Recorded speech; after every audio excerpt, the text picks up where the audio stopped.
and welcome to FPL Mate, your best mate for fantasy Premier League content for the 2023-24 season. My name is Dan, and it's time for Gameweek 17 content, and with a few injuries and suspensions racking up, I think we're all looking to make some transfers this week. So we're going to rank some in a tier list. If you guys enjoy this one, drop a like, do subscribe. Let's get started. So, as always, we've got the 30 most popular transfers in at time of recording, and we're going to rank them based on basically how good I think they are as transfers for Game Week 17. So, we're going to start you off with the 30th most popular transfer of the game week, and that is going to be Romero, who I'm going to put straight in the optional category. Obviously, he is a player who has scored a couple of goals this season from set pieces. Is that going to be sustainable? Well, maybe. I think Spurs have some decent fixtures coming up. I don't think they're the worst kind of team to select from at the moment, to be honest. But in general, is there some better options in the Spurs defense right now? Yes. So that's why Romero is going to go in the optional category. Next up, a player who I actually have in my fantasy team. It's going to be Isak, and I'm going to put him in the optional category as well, but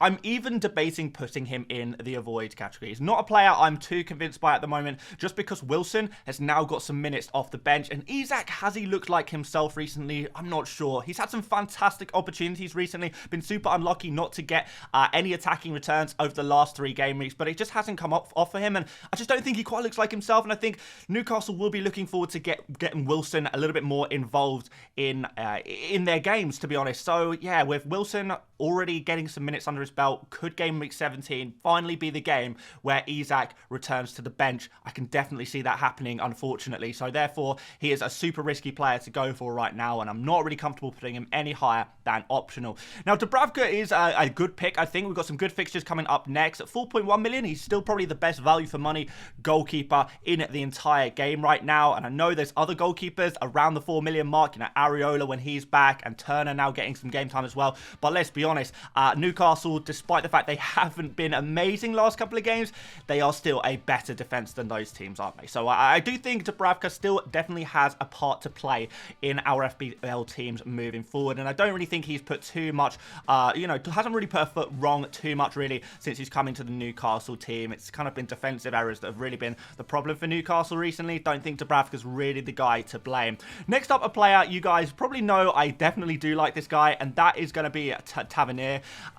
Obviously, his numbers have been fantastic recently. He is on set pieces. He is playing for a Bournemouth team that is in great attacking form right now. Really, really like this pick, and really regretting not bringing him into my own fantasy team, to be honest. But yeah, it's something that I can regret, but it doesn't mean he's a bad pick going forward. Still, I still really rate him. I still would be comfortable recommending him to you guys as a ultra differential. If you really want to go super different and you're happy to take a risk, then Tavernier is the exact kind of player I would be going for even now. So yes, definitely a really, really nice pick for the next few game weeks with some great fixtures for Bournemouth. Like this pick a lot. Pretty cheap as well. Next up, Alisson. Yeah, he's going to go in the avoid category. I don't know who has been watching, Premier League games recently and think that 5.6 million is a decent price for a goalkeeper right now. It really, really is not. Liverpool's still showing some fragilities defensively, and they never look like they're guaranteed to keep a clean sheet. And with Manchester United and Arsenal in the next 2, we've got some like kind of mixed fixtures coming up.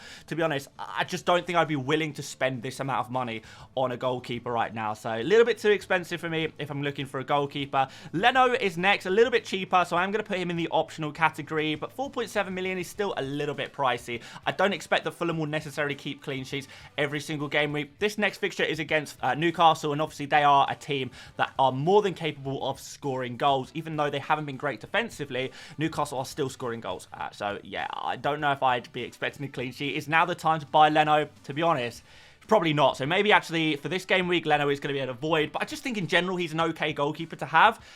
I don't think I'd buy him this game week, and that's what these videos are meant to be, really. Next up, McGinn. I'm going to put him in the avoid section as well. I know he has scored a few FPL returns this season, but there's not really been any consistency there with his attacking returns. His underlying numbers are not great. His role in the team isn't really to be the main goal scorer or even the main creative man in that team either, really. So whilst McGinn will get occasional returns, I don't think he's the best pick in that Aston Villa team right now. So I'm going to put him in the avoid section as well. Yeah, just don't think he's the right guy. I think there's other players around this price range that are going to be more attacking, on more set pieces, maybe on penalties in some situations, and just going to be better picks in general than McGinn. Like, he's okay, but, you know, for our FPL teams, we want a little bit more, right? Next up, Saka. I think he has to be a good transfer. I'm not going to put him any higher than that because I am a little bit worried about this price tag. I'm not sure 9 million is good value for money with Saka. I think there are other picks at a cheaper price that can score a similar amount of points. We know Saka's underlying numbers haven't been great. He has been picking up points here and there and been fairly consistent. So therefore, I think he is always going to be a good transfer. He is a penalty taker as well, which is pretty nice. And Arsenal do have some good fixtures after the next two as well. So Saka is okay. He's a pretty good transfer. I'd be happy to have him in my team. I'd be happy to go for him as well. But I don't think he's quite in that great transfer category. I think there are some other real bargains to be had, or players who are really have this huge potential to score huge points. And I'm not sure Saka quite represents that. Next up, Raheem Sterling. Now, comparing Sterling to Palmer, I think that's what we need to do here, really. Unless you want to double up and go for both Sterling and Palmer. Not really sure about that one. But if you wanted to do that, fine. But my issue with Sterling is that he is more expensive than Palmer. He is not on penalties. His underlying numbers are worse than Palmer. And over the last 10 game weeks, we've seen Sterling now benched twice, and Palmer was only benched once, and that was only because he was carrying an injury. So when you compare the two players, I think it seems pretty evident that, particularly when we look at Nkunku on the horizon, who is going to be the most droppable player? Is it going to be Palmer, Sterling, Mudryk, another player who's going to be kind of in this pattern? Maybe Nicholas Jackson, you know, as well. Someone's going to lose out and someone's going to have their minutes reduced, and I just can't see it being Palmer right now because he is arguably Chelsea's best player at the moment, isn't he? So Sterling is not quite in that category. I don't think he's super guaranteed minutes, particularly over busy fixture periods or when Nkunku returns. So therefore, he is going to go in the optional category for me. Not super convinced by this pick. And, I mean, to be honest, again, his numbers aren't that great anyway. So, I mean, there's no real benefit to spending 7.1 million on him. I think there are some better options. Next up, Udogie. And I'm going to put Udogie in the good transfer category. I think Spurs fixtures are good from here on. Now they've got that Newcastle game out the way. Udogie, arguably one of the best players in that game as well for Spurs. Played really well. Really impressive. And, yeah, he looks like he is getting a little bit more involved in the kind of in the dangerous areas, taking shots on, got the goal, of course. So, yeah, I think there could be some potential here with Udogie, and 4.8 million is a pretty decent value for money. Do prefer him to Romero, slightly cheaper, and, yeah, I think he could be a decent pick. Next up, Neto. Am I convinced by this one? I'm not sure I am, to be honest. After the next three fixtures, Bournemouth's fixtures do get a little bit worse. I don't mind Bournemouth in general. Their defensive numbers are, in fairness, improving, but am I willing to trust Neto as a 4.5 million goalkeeper right now, or would I rather go for a Leno or Dubravka? I think I prefer Dubravka and Leno to Neto right now, so therefore, maybe I'm being a little bit short-sighted here. Like I said, the fixtures are good in the next three, and also Bournemouth are an improving defence. I just don't know if I fully trust them yet. Maybe that's just a me thing though, guys. So maybe I'm being a bit harsh here. Should I bump him up to optional? Am I being harsh? Maybe I'll put him up to optional. Yeah, but I'm not putting him any higher than that. I'll tell you that. Next up, Hee-Chan. Yeah, the hype is dying on him a little bit, but I still think he's a decent player to have in your FPL team. I'm going to put him in the good transfer category. He's on penalties. He's good for the next 4 game weeks. Then he's going to be disappearing off to the Asia Cup. So you've got 4 game weeks of him. The fixtures are okay, they're okay, but yeah, I think in general Wolves have been looking pretty good recently. Again, penalty taker as well. I think when Neto returns, we could see an improvement for Hee-Chan as well. Obviously, the last Neto we're talking about was Bournemouth Neto. Now I'm talking about the Wolves Neto, the Pedro Neto. So yeah, I think Hee-Chan is still a fairly decent player to bring in, but just be aware, the longer you leave it before bringing him in, the closer he gets to disappearing off to the Asia Cup. So yeah, it's kind of now or never. After this game week, I probably would not be looking to bring him in anymore, but for now, yeah, still fairly decent. Slightly prefer Tavernier though. Next up, Bailey. Gonna put him down in the optional category. I don't think he's 100% nailed on. We saw him subbed at halftime in Game Week 16. So I do think Bailey and Diaby are still going to be competing for that position. And obviously we've got the likes of Ramsey and Zaniolo all competing for similar positions in that Aston Villa team. So although he does look good on paper and when he's on the pitch, he does look brilliant. I do think he is in good form as well. I am worried about rotation, particularly when we look at the Sheffield United game, which is probably the game week 18, where a lot of you guys buying Bailey will be targeting that fixture in particular. But actually, I think that's a very dangerous one where he might actually be rotated in there and not get the minutes you really want from him. So he's optional, but there are risks attached to him where I think some of the other picks on this tier list are a little bit safer to go for. So an option, but a risky one. Next up, a player who I do definitely agree has been underrated by a lot of people. I have mentioned this player a couple of times, but not nearly enough, and that's on me, guys. I probably should have hyped this player up a little bit more than perhaps I have, but yeah, he's a player who's shown some promise this season, Decore. Would I be willing to put him in a good transfer? I think I genuinely do prefer him to the likes of Bailey and Sterling. I would prefer to go for a Heat-Chan or a Tavernier to a Decore, but I still think Decore is still a genuine option. Like, Everton are in great form at the moment. They've got a good fixture next. After that, fixture's not so good, but in general, Everton are playing well, and Decore is a big part of what they're doing, playing as really an attacking midfielder. So, you know, in and around the striker area. So, yeah, he looks good. He looks genuinely good. But yeah, a little bit of risk attached to him, I suppose, because he's kind of a little bit more of a non-conventional pick to go for. Next up, Julian Alvarez, and this really depends on you. With Haaland suspected to be out for Game Week 17, and it does look like it's quite likely Haaland will be missing from Game Week 17.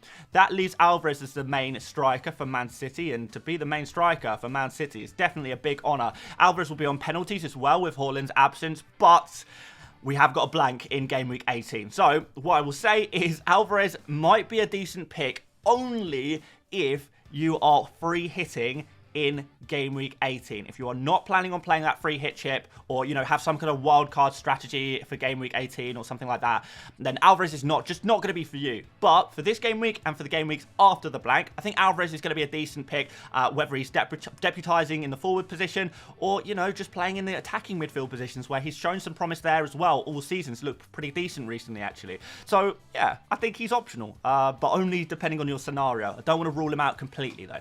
Next up, Raul Jimenez.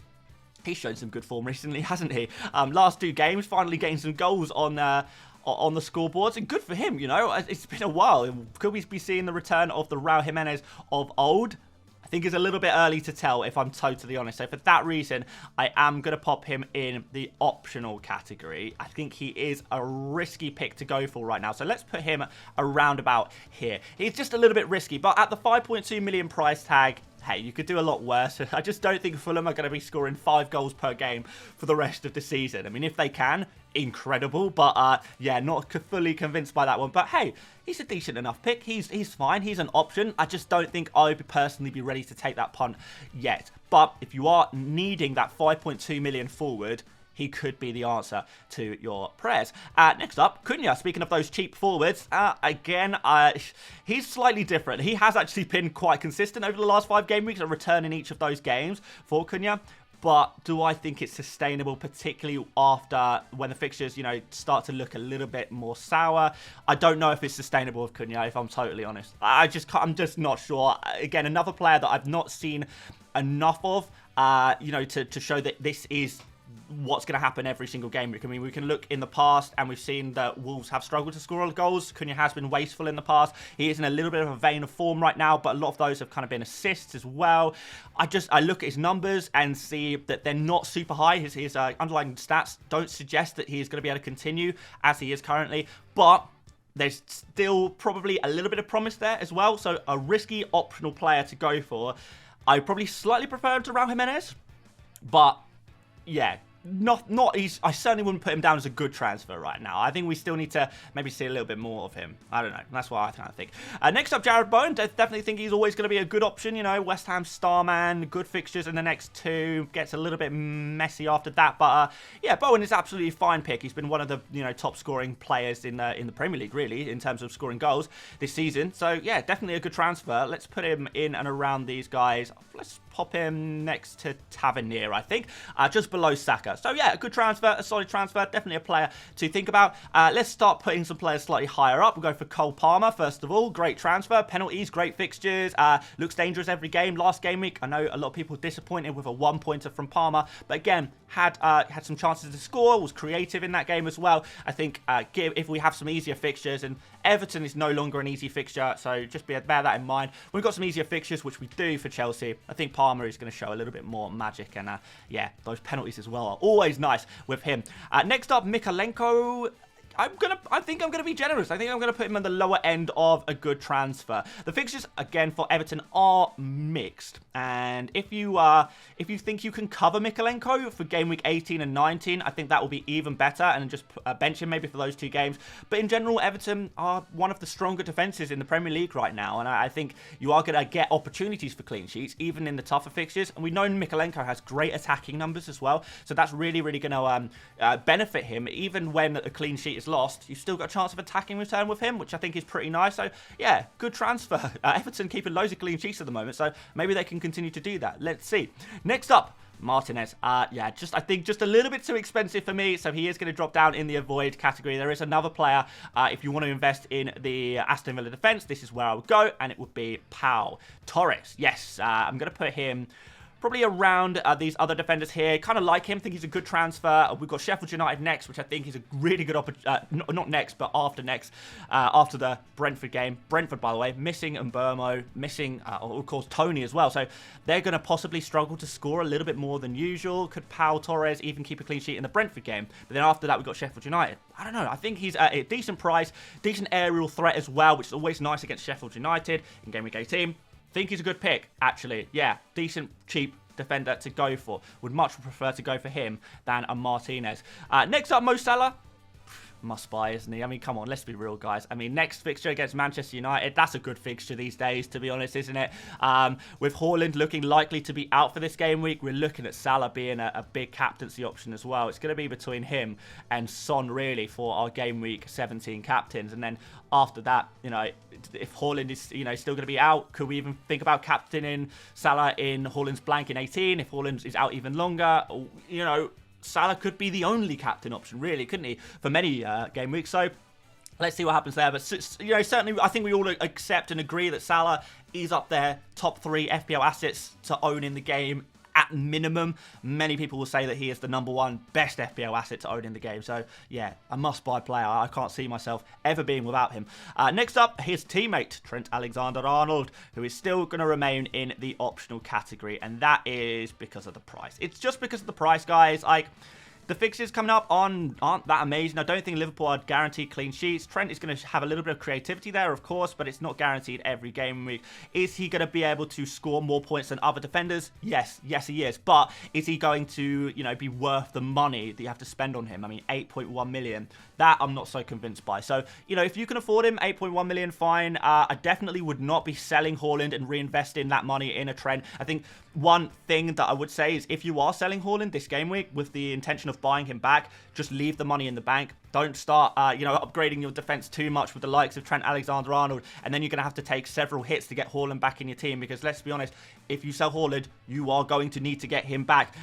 People have tried the experiment of going without Haaland. It's not worked out. I just don't think it's ever something to do long term. So, yeah, Trent is not going to be a player you're going to be able to have long term. Like, next 2 fixtures as well, Man United and Arsenal, big games for Liverpool. 2 teams that will cause Liverpool some problems at the very least.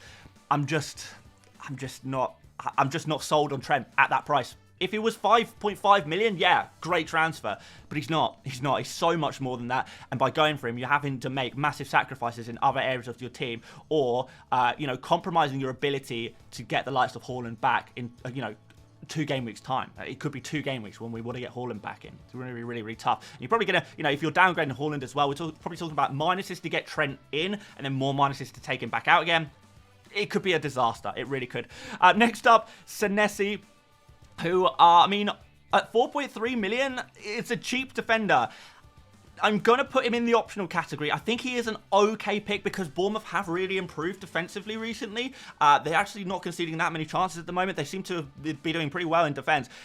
But please don't expect him to get, you know, 14, 15 pointers every single game. Now, Senesi scored in each of the last 2 games. I think that is why people are buying him. I think people are buying him for the wrong reasons, because they saw him, you know, score these mega hauls in the last 2 game weeks. He's not a regularly goal-scoring kind of centre-back or anything like that. I actually looked this up earlier today and saw that Senesi scores throughout his career 1 in 17 games. So you could probably expect him to score maybe 1 more goal for the rest of the season. So that's going to be tough.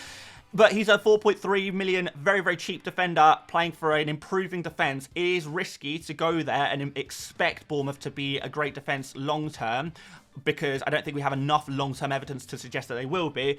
But I can definitely understand why people would go for him as an option, as a cheap defender. But just please do not expect him to score goals every week, because historically he has never been a big goal-scoring defender. And I'm not even convinced that he is 100% nailed on every single game week, because he wasn't nailed on earlier on in the season. He's had a good run of games recently, but when the fixtures start piling up a little bit, at that point, you could see the occasional rotation for him. So he's an option. He's an option. Next up, Ollie Watkins. I think he's a great transfer. Yeah, if you're looking for, a short-term Haaland replacement or a long-term Haaland replacement, and then replace one of your other forwards with Haaland, which is probably what I'm going to do. So, for example, with me, I've currently got Haaland and Isak as my two forwards. If I think Haaland is going to miss the Crystal Palace game in Gameweek 17, then what I'll do is I'll swap Haaland out for Watkins, because I think Watkins is the best replacement for him and probably the second best forward in the game right now.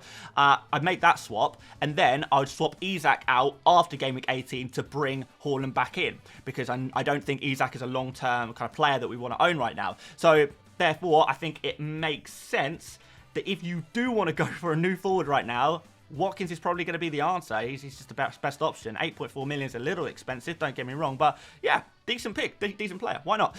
Next up, Gordon. I still think he is a great transfer. I still think he's a really good pick to have. Good fixtures in the next 3. Let's see what he can do there. But I think I'm leaning more towards Palmer. I am going to start to worry a little bit about Gordon's minutes, because he's played so many. I don't know how he's going to continue, but maybe he does continue. I don't know. It's still a great transfer, though. Like, he's still a great pick, and I think he should play most games. He's been in great form, hasn't he? He really, really has. So, yeah, definitely one of the top picks around the cheap midfielder kind of price tag. Definitely really good there. But there's another player who I like even more, and that's Pedro Porro. Different position, but I do think Porro is the best defender to go for this game week. At 5.4 million, he's not going to break the bank. He's super creative, on set pieces, playing a really, really attacking football, putting in some great balls. We saw his assist last game week. Really, really fantastic ball he put in there.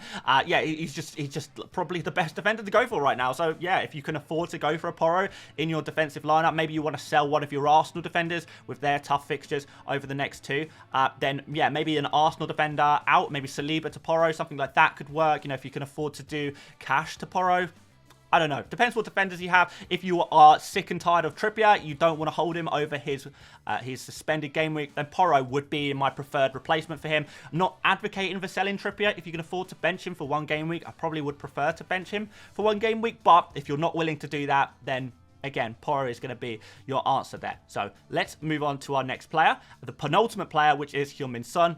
I think he's a must-buy. Am I even going to put him higher than Salah, or would that be too much, man? I mean, for his price, I think Son is better value for money than Salah, so let's put him in the must-buy category, of course.